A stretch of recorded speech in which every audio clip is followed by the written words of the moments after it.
ভালোবেসে সৌরভ চক্রবর্তীর সঙ্গে ঘর বেঁধেছিলেন মধুমিতা সরকার। তবে সে সুখ খুব বেশি দিন স্থায়ী হয়নি। 2019 সালে দাম্পত্য জীবনের ইতি টানেন মধুমিতা সৌরভ। বিবাহ বিচ্ছেদ হয়ে যাওয়ার পরেও সিঁথিতে সিঁদুর পরতে দেখা যায় মধুমিতাকে। সিঁদুর পরে তোলা ছবিও নিয়মিত পোস্ট করেন সামাজিক যোগাযোগ মাধ্যমে। অভিনেত্রীর সেসব ছবি দেখে অবাক তার ভক্তরাও। এরপর থেকে নানান প্রশ্ন বাসা বেঁধেছে নেটিজেনদের মনে।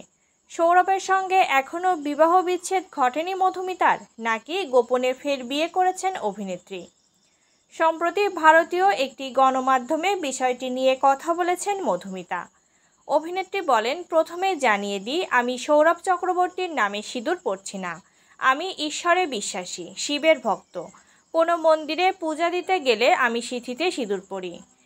দেববিগ্রহে ছোঁয়ানো সিঁদুর খুব সহজভাবে সেটা পরি। হিন্দু ধর্মে বিবাহিত নারীদের সিঁথিতে সিঁদুর পরার প্রচলন রয়েছে, তাই তাদের চলতি সেই প্রথা ভাঙতে চাইছেন কিনা জানতে চাইলে জবাবে মধুমিতা বলেন, আমি আমার ধর্মে বিশ্বাসী, কোনো প্রথা ভাঙতে চাই না। আমি মনে করি সিঁদুর কোনো ছেলে খেলার জিনিস নয়। বিবাহিত নারীদেরই কেবল সিঁদুর পরা উচিত। আমি সেটা সম্মানও করি। প্রসঙ্গত, পশ্চিমবঙ্গের স্টার জলসা চ্যানেলের প্রচারিত বোঝে না সে বোঝে না ধারাবাহিকে পাখি চরিত্রে অভিনয় করে তুমুল জনপ্রিয়তা পান মধুমিতা। এরপর নাম লেখান চলচ্চিত্রে।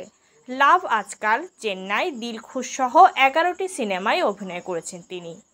উত্তরণ, শ্রীকান্ত ও জাতিস্বর নামে 3টি ওয়েব সিরিজেও অভিনয় করেছেন মধুমিতা।